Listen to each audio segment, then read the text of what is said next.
खुशामदीद नाजरीन, आप देख रहे हैं हिंदुस्तान डेली के लिए मुंबई से ब्यूरो रिपोर्ट। नाजरीन, इससे पहले की खबरों में आगे बढ़ें, आइए नजर डालते हैं आज की 3 बड़ी हेडलाइंस पर। 5 राज्यों में चुनावी बिगुल, 7 नवंबर से वोटिंग, 30 दिसंबर को रिजल्ट। ओपिनियन पोल में कांग्रेस का चौका। चेंबूर के रेस्टोरेंट में खाने के पार्सल को लेकर हुआ विवाद, एक युवक की हुई हत्या, 2 आरोपी गिरफ्तार। अब रंका के चपेड़े में फंसे स्पीकर, सुप्रीम कोर्ट का निर्देश, अजीत गुट की अपात्रता पर ले फैसला। देखा नाज़रीन, ये थी आज की 3 बड़ी हेडलाइंस। अब बढ़ते हैं खबरों की जानिब। चुनाव आयोग द्वारा 5 राज्य में 20 चुनाव की घोषणा के बाद घोषित हुए ओपिनियन पोल में कांग्रेस के लिए कहीं खुशी तो कहीं गम वाली कहानी है।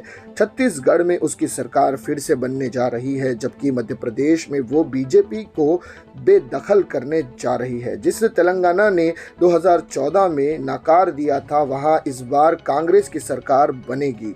सी वोटर्स के अनुसार मिजोरम में इस बार त्रिशंकु सरकार का अनुमान है। राजस्थान में इस बार भी सरकार बदलने की परंपरा कायम रहने का अनुमान है। यहाँ बीजेपी को बहुमत का दावा किया जा रहा है। अगर ओपिनियन पोल की हिसाब से राज्यों में अगर बात करें तो राजस्थान में सीएम अशोक गहलोत की जादूगरी इस बार बेअसर साबित होने जा रही है। यहाँ नेतृत्व नहीं होने के बाद भी बीजेपी को बहुमत मिलने का अनुमान व्यक्त किया जा रहा है, जबकि कुल सीटें 200 हैं, जिसमें से 59 से लेकर 69 तक सीटें कांग्रेस को मिल सकती है। वहीं बीजेपी को 127 से 137 और अन्य के हिस्से में 2 या 6 सीटें आ सकती है।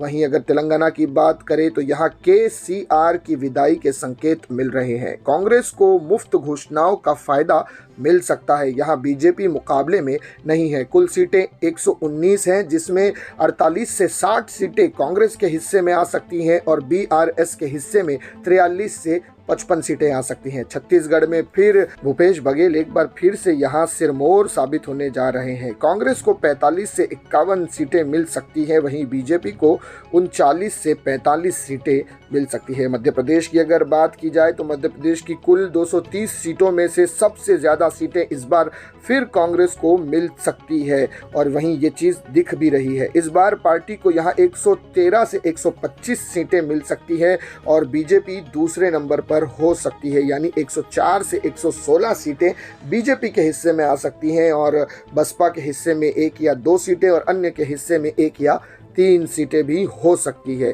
वहीं मिजोरम की बात करें तो मिजोरम में इस बार किसी भी पार्टी को पूर्ण बहुमत की संभावना नहीं है। यहाँ भी कांग्रेस कड़ी टक्कर दे रही है। तो ये थी नाज़रीन अब तक की पहली बड़ी खबर। आइए बढ़ते हैं अब दूसरी खबर की जानिब। चेंबूर स्थित सिनेंधी बार एंड रेस्टोरेंट में खाना खाने का पार्सल पहले कौन लेगा, इस विवाद और तू मैं को लेकर एक 22 वर्षीय युवक को मौत के घाट उतार दिया गया है।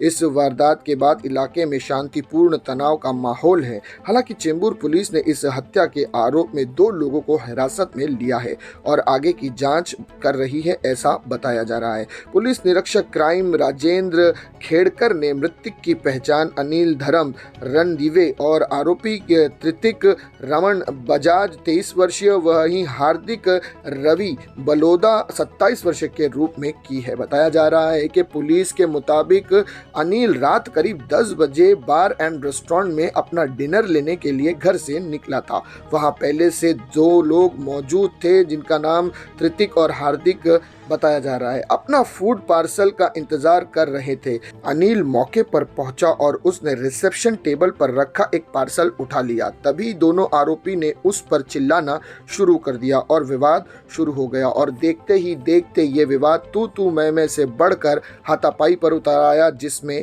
एक लड़के की जान चली गई और पुलिस ने दोनों आरोपियों को फिलहाल गिरफ्तार किया है और इनसे आगे की पूछताछ में जुटी है कि आखिर पूरा मामला क्या है। सीसीटीवी फुटेज को भी खंगाला जा रहा है। जैसे ही पुलिस को पुख्ता सबूत मिलता है, इन पर कड़ी से कड़ी कार्रवाई की जाएगी। तो ये थी नाज़रीन अब तक की दूसरी बड़ी खबर। आइए बढ़ते हैं अब आखिरी खबर की जानिब।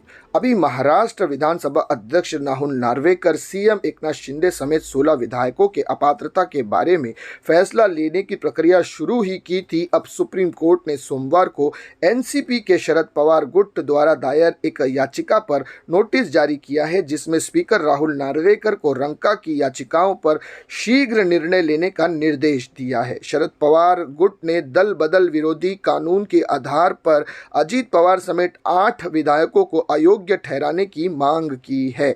सुप्रीम कोर्ट के मुख्य न्यायाधीश CJI DY चंद्रचूड़, न्यायमूर्ति JB पारदीवाला और न्यायमूर्ति मनोज मिश्रा ने रंका की याचिका को शिवसेना मामले के साथ शुक्रवार को सूचीबद्ध करने का फैसला किया। ऐसे में अब ठाकरे गुट के साथ साथ शरद पवार गुट की याचिका पर 13 अक्टूबर को सुनवाई होगी। इससे पहले शीर्ष अदालत ने स्पीकर को CM एकनाथ शिंदे समेत 16 विधायकों की अपात्रता पर जल्द फैसला करने का निर्देश दिया था। तो नाजरीन, ये थी अब तक की 3 बड़ी खबरें जिन पर तफसील से बात की गई। इसी तरह की खबरों के लिए हमारे चैनल हिंदुस्तान डेली को सब्सक्राइब कीजिएगा।